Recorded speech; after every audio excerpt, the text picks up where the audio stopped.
एक लड़की जो कि अपना ब्रेकअप हैंडल नहीं कर पाई, जिस वजह से उसने अपने बॉयफ्रेंड को डराने के लिए एक बहुत भयानक कदम उठाया। ऐसा कहना है कुछ लोगों का इस इंसिडेंट में। आई नो ये सुनने के बाद आप मुझे गालियां देने वाले हो, पर यह पर्सपेक्टिव भी आपको बताना मुझे लगता है बहुत जरूरी है। जब हमारी रिसर्च टीम रिसर्च कर रही थी, तो हमने एक अलग स्टोरी भी इस केस की सुनी, जो ये थी कि प्राकृति लामसाल ने आद्विक श्रीवास्तवा को चीट किया था, जिस वजह से चीजें बहुत ज्यादा टॉक्सिक हो गई थी इनके रिलेशनशिप में। और इसके बाद भी प्रकृति अद्विक को परस्यू कर रही थी, और प्रकृति के इस भयानक स्टेप उठाने के पीछे एंटायरली एडविक को कल्पित नहीं माना जाना चाहिए।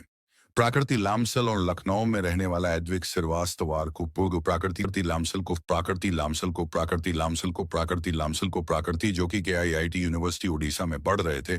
दोनों एक बहुत ही टॉक्सिक रिलेशनशिप में थे कुछ महीने पहले तक। लेकिन 16 फरवरी 2025 को, जब इनके ब्रेकअप को काफी मंथ हो चुके थे, जिसके बाद यह सारा का सारा मैटर बदल के नेपाली स्टूडेंट्स वर्सेस के KIIT यूनिवर्सिटी के स्टाफ मेंबर्स हो गया। और जिसके बाद इस सारे के सारे मैटर में हजारों नेपाली स्टूडेंट्स भी इन्वॉल्व हो गए। और यहाँ पे नेपाली स्टूडेंट्स को यह कहा जाता है कि इस कॉलेज का बजट उनके देश से भी ज्यादा है। ये सारा मैटर्स जोर पकड़ता है 16 फरवरी की दोपहर लगभग 3 बजे के अराउंड, जब KIIT उड़ीसा का फेस्ट अपने तीसरे दिन में था, जो कि फाइनल डे था। और बहुत सारे स्टूडेंट्स इस फेस्ट में जाने की तैयारियां कर रहे थे। लेकिन 3 बजे के अराउंड ये गर्ल्स हॉस्टल से एक बहुत दर्दनाक खबर सुनने को मिलती है कि प्राकृति लामसाल, जो कि 20 साल की थी और नेपाल में रहने वाली थी, जो कि KIIT उड़ीसा में 3rd ईयर बीटेक स्टूडेंट थी, उसकी उसके रूम में ही लाश मिलती है। जिसके बाद सारी के सारी यूनिवर्सिटी में हड़कंप बच जाता है। ये जो लड़कियां थी, जो गर्ल्स हॉस्टल था, उनके दरवाजे लोग कर दिए जाते हैं, ये कह के कि उनकी सेफ्टी के लिए ये ज्यादा बेटर है। लड़कियां भी अभी तक शांत थी, लेकिन थोड़ी ही देर में उनको सुनने को मिलता है कि इस सारे के सारे मैटर के पीछे आद्विक श्रीवास्तव नाम का एक लड़का है, जो कि प्राकृति के साथ कुछ महीने पहले तक रिलेशनशिप में था। और इस रिलेशनशिप में प्राकृति बहुत ही ज्यादा दुखी थी। जिसके बाद ये जो गर्ल्स हॉस्टल था, पर्टिकुलरली जो नेपाल की रहने वाले लड़कियां थी, वो बहुत हड़कंप मचाती हैं, क्योंकि उनका कहना था प्राकृति ने लगभग 4 हफ्ते पहले IRO यानी कि इंटरनेशनल रिलेशंस ऑफिस में एक रिपोर्ट लिखवाई थी, क्योंकि आद्विक उसको बहुत परेशान कर रहा था। लेकिन IRO ने कुछ भी एक्शन नहीं लिया। इसके against IRO basically international students के लिए फर्स्ट पॉइंट ऑफ कांटेक्ट होता है। अगर उन्हें कोई भी क्वेश्चन पूछना हो, अगर वो किसी भी तरह की प्रॉब्लम फेस कर रहे हो, तो वो IRO में ही एक्चुअली इसके अगेंस्ट रिपोर्ट करते हैं। प्राकृति ने भी कुछ ऐसा ही किया था, लेकिन इसके अगेंस्ट कोई भी एक्शन नहीं लिया गया था, क्योंकि स्टूडेंट्स का मानना था जो KIIT है, वो एक मेंबर है प्रेस्टिजियस इंटरनेशनल ऑर्गेनाइजेशन का, जहां पे लगभग 65 अलग अलग कंट्री से स्टूडेंट्स पढ़ने आते हैं। और इसी बड़ी रेपुटेशन की वजह से स्टूडेंट्स का मानना था कि IRO ने इस बात पे कोई भी एक्शन नहीं लिया था, ताकि इस यूनिवर्सिटी का नाम खराब ना हो जाए। और अगर IRO ने उस समय एक्शन ले लिया होता, तो हो सकता था प्राकृति अभी जिंदा होती। जिसके बाद ये सारे के सारे स्टूडेंट्स के इकट्ठे होते हैं और IRO ऑफिसर गौतम नाइक के पास पहुंच जाते हैं, जहां पे ये उनसे सवाल पूछना शुरू कर देते हैं इस सब के रिगार्डिंग कि क्यों उन्होंने कुछ भी एक्शन नहीं लिया, जहां पे जो गौतम नाइक थे वो एकदम क्वाइट थे। स्टूडेंट्स का मानना था कि अगर प्राकृति के कहने पे उन्होंने से कुछ भी साइन करवाया होता, या फिर उसके पेरेंट्स तक को इंटीमेट किया होता, तो कुछ बात बनती। लेकिन इस तरह का सैडली कुछ भी हुआ ही नहीं था। और जो बहुत सारे स्टूडेंट्स थे, उनका मानना यह था कि जिस तरह से उन्होंने प्राकृति की बॉडी को अंदर देखा था, वो एक तरह से ऐसा लग रहा था कि प्लान करके सब कुछ किया गया है, और कॉलेज एक तरह से सारे के सारे प्रूफ्स को फैब्रिकेट कर रहा है, जस्ट टू सेव एडविक, जो कि उसका एक्स बॉयफ्रेंड था। क्योंकि जो एडविक था, वो एक बहुत ही स्ट्रॉन्ग पॉलिटिकल बैकग्राउंड से बिलोंग करता था। लेकिन जब तक ये सब कुछ चल रहा था, दूसरी तरफ पुलिस भी इसमें इन्वॉल्व होती है, और पुलिस को एक इन्फॉर्मेशन मिलती है कि जो एडविक श्रीवास्तवा था, वो भुवनेश्वर एयरपोर्ट से कहीं भागने की फिराक में था। पुलिस उसको भुवनेश्वर एयरपोर्ट से ही पकड़ देती है। जब उसका टिकट बुक करने का टाइम चेक किया जाता है, तो उसमें जो एडविक ने ये टिकट बुक दी थी, ये उसने लगभग 1.47 मिनट पे की थी। लेकिन इसके बाद जो प्राकृति थी, उसके पेरेंट्स से जब पूछा गया, जब पर्टिकुलरली उसके डैड से बात हुई, तो उन्होंने बताया कि प्राकृति से उनकी बात 251 पे हुई थी, यानी कि एडविक के टिकट बुक करने के लगभग 1 घंटे के बाद, जिसमें प्राकृति ने अपने पेरेंट्स से बात बहुत खुश होकर की थी। इनफैक्ट उसने ये भी बताया कि वो सारे के सारे दोस्त इकट्ठे मिलकर कॉलेज का फेस्ट देखने जा रहे हैं, जिसका वो आखिरी दिन था। इसलिए प्राकृति के डैड का ये मानना है कि प्राकृति ये सब कुछ कर ही नहीं सकती, और वो भी सिर्फ फोन कॉल के लगभग 9 से 10 मिनट के बाद ही। लेकिन मैं आपको इसका एक डिफरेंट साइकोलॉजिकल एंगल भी बताना चाहता हूँ। साइकोलॉजिकल स्टेटस के अकॉर्डिंग, जो इंसान इस तरह से बहुत परेशान होता है और जो समहाउ इस दुनिया से जाना चाहता होता है, उसको ये इस दुनिया से जाना एक तरह से एग्जिट लगता है, एक खुशी का मोमेंट होता है उनके लिए कि वो अब अपनी सारी दुख तकलीफों से आज़ाद हो रहे हैं। और जब वो अपने लास्ट मोमेंट में होते हैं, चाहे वो किसी से बात करे, चाहे वो अपना कोई भी काम करे, तो वो ये काम बहुत खुशी-खुशी करते हैं। शायद प्रकृति भी उस समय इसी मोमेंट पे थी। अब इस सब के बाद प्रकृति और एडविक की एक कॉल रिकॉर्डिंग बहुत लीक होनी शुरू हुई, जिसमें अगर मैं आपको सुनाना भी चाहूँ तो नहीं सुना सकता। क्योंकि अगर मैं आपको सुनाने पे आऊँ, तो इसमें इतनी भद्दी लैंग्वेज यूज़ हुई है, जितने मैं आपको शब्द नहीं सुना सकता। उससे ज़्यादा मुझे बीप डालने पड़ेंगे। लेकिन फिर भी मैं आद्विक के एक फ्रेंड की ऑडियो आपको सुनाना चाहता हूँ, जिससे आपको पता चलेगा कि आद्विक किस तरह से था।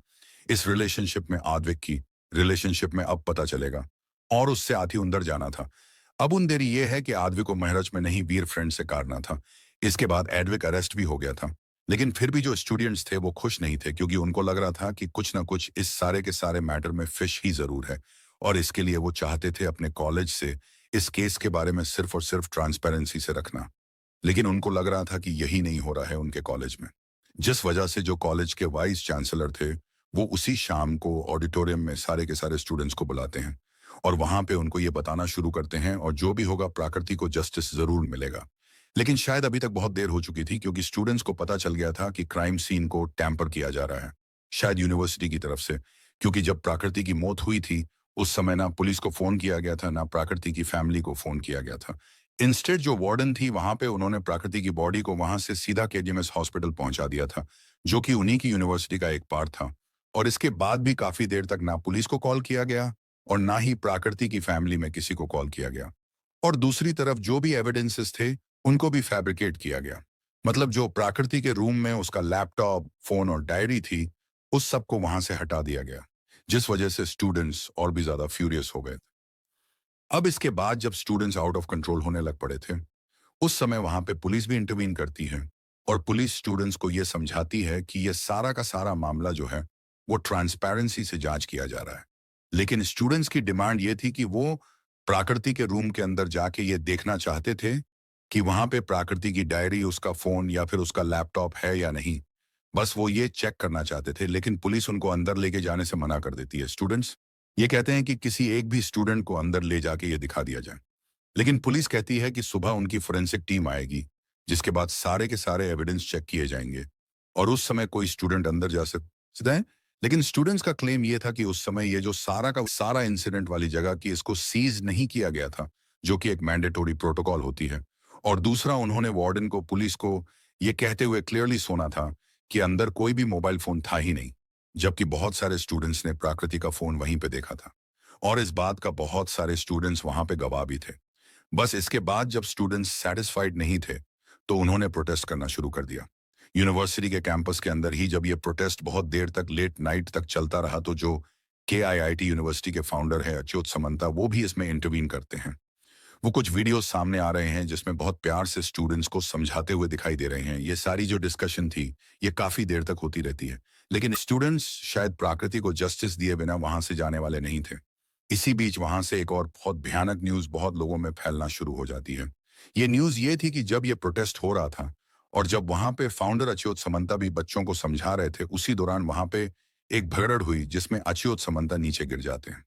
लेकिन यूनिवर्सिटी के स्टाफ्स को यह बात इस तरह से पता चलती है कि नेपाली स्टूडेंट्स ने अच्युत समंता के साथ वहां पे धक्का मुक्की और मारपीट की, जिस वजह से वह फ्लोर पे गिर गए। अब ये जो केआईआईटी यूनिवर्सिटी के फाउंडर अच्युत समंता है, इनको सारे के सारे जो केआईआईटी के फैकल्टीज हैं, वो भगवान की तरह पूछते हैं। और साथ ही इनकी किस फाउंडेशन भी है, जहां पे ये 40,000 बच्चों को पढ़ाई और रहना बिल्कुल फ्री में देते हैं। लेकिन ये जो मैटर था, ये अब फैकल्टीज के पास पहुंच चुका था और फैकल्टी भी इससे बहुत गुस्से में आ चुके थे। किसी को भी पता नहीं था कि अच्युत समंता के साथ सच में मारपीट हुई थी या फिर वो धक्का मुक्की में नीचे गिर गए थे। खैर, जैसे ही ये सारी की सारी बात फैकल्टी तक पहुंचती है, सारे के सारे स्टाफ तक पहुंचती है, ये जो सारा का सारा इंसिडेंट था, ये इससे भी कई गुना ज्यादा भयानक टर्न लेता है। अब इसके बाद अगली ही सुबह के आईआईटी का सिक्योरिटी स्टाफ, जो भी नेपाली वहां पर स्टूडेंट थे, मेल स्टूडेंट्स थे, उनको ढूंढ ढूंढ के पीटना शुरू कर देता है। और दूसरी तरफ जो नेपाली गर्ल्स थी, जो कि इस प्रोटेस्ट का पार्ट थी, उनको उनके हॉस्टल में ही धमकाना शुरू कर दिया जाता है। और इसी धमकाने में एक बहुत शेमफुल स्टेटमेंट इनके कुछ टीचर्स ही की आती हैं। 40,000 बच्चों को बल आरबी खिला रहा है, पढ़ा रहा है, फ्री में बिठा के। तुम्हारे कंट्री का उतना बजट होगा? उतना बजट होगा। इस स्टेटमेंट में कॉलेज एसोसिएट प्रोफेसर मंजूषा पांडे और girls hostel and student affair की जॉइंट डायरेक्टर जयंतीनाथ बात कर रहे हैं किस फाउंडेशन की, जो कि मैंने आपको पहले बताया। 40,000 स्टूडेंट्स जहां पे फ्री में पढ़ाई करते हैं, लेकिन अपनी अच्छाई को किसी दूसरी इंसान की बुराई करके बताना कहाँ का जस्टिस है।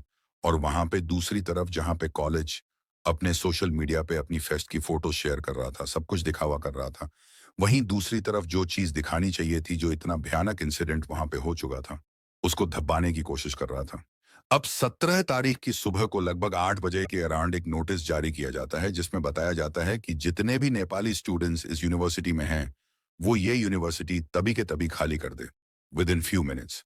और इसी के चलते 10 इंटरनेशनल हॉस्टल कैंपस में वार्डन मनोरंजन दास और डीन विश्वाजित सहू एंटर करते हैं, जिसमें वो कॉलेज के सिक्योरिटी गार्ड साथ ही कुछ जिम ट्रेनर और साथ ही वहां के लोकल गुंडे इकट्ठे करके इन हॉस्टल में जाते हैं। जहां पे जो वार्डन था, उसके पास एक लिस्ट थी जिसमें सारे के सारे नेपाली स्टूडेंट्स का नाम था और साथ ही उनका रूम नंबर भी मेंशन किया हुआ था। अब इन्हीं रूम में ये सारे के सारे एंटर करते हैं, जहां पे डीन और वार्डन चुपचाप से देखते रहते हैं। और ये जो गुंडे, जिम ट्रेनर्स या फिर सिक्योरिटी गार्ड जो अंदर गए थे, ये स्टूडेंट्स को बुरी तरह से पीटना शुरू कर देते हैं, जिसमें ये भी नहीं देखते कि स्टूडेंट्स को कहाँ कहाँ पे चोटें आ रही हैं। इसके अलावा जो कॉलेज के प्रोफेसर थे, वो भी पीछे नहीं रहते। वो भी स्टूडेंट्स को पीटना शुरू कर देते हैं। इनफैक्ट स्टूडेंट्स को पीटने के बाद वो बहुत खुशी से एक दूसरे के साथ सेल्फी लेते हुए भी दिखाई दे रहे थे।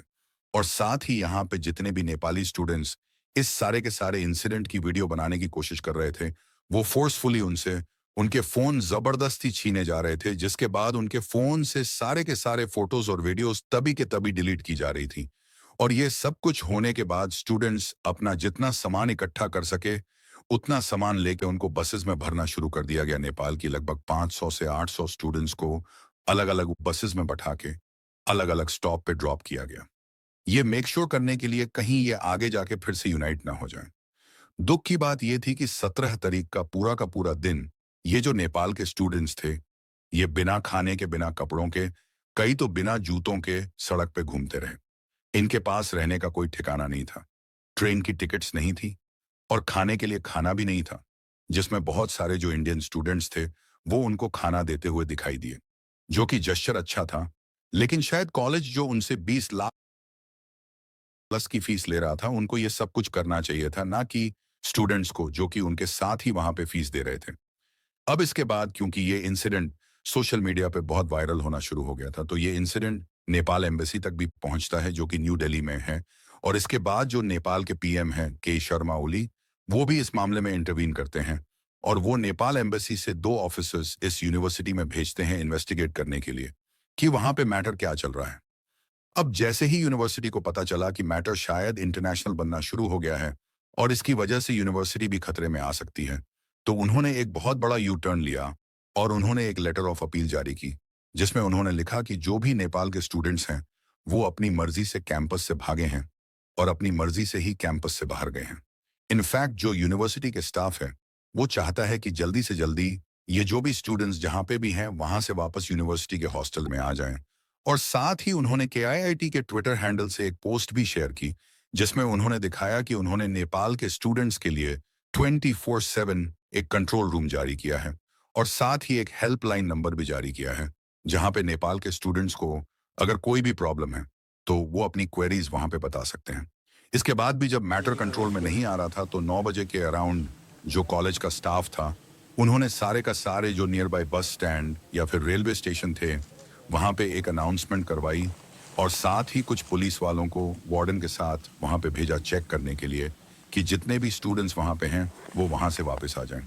लेकिन जो भी स्टूडेंट्स थे, इनको बहुत इनसिक्योरिटी थी आप वापस यूनिवर्सिटी जाने से, क्योंकि इनको नहीं पता था कि वो यूनिवर्सिटी पहुंच के सेफ भी रहेंगे या नहीं, जिसके चलते उन्होंने मना कर दिया यूनिवर्सिटी में जाने से। लेकिन यूनिवर्सिटी वालों ने एक बहुत भद्दा प्लान किया। इसके बाद उनको वापस बुलाने के लिए उन्होंने उनको झांसे देने शुरू कर दिए कि वो उनकी प्लेसमेंट करवा देंगे और साथ ही हर स्टूडेंट्स को 2,500 रुपीज तक देंगे और इसके बदले जो स्टूडेंट्स बाहर घूम रहे हैं, नेपाल के स्टूडेंट्स, वो वापस आ जाएं।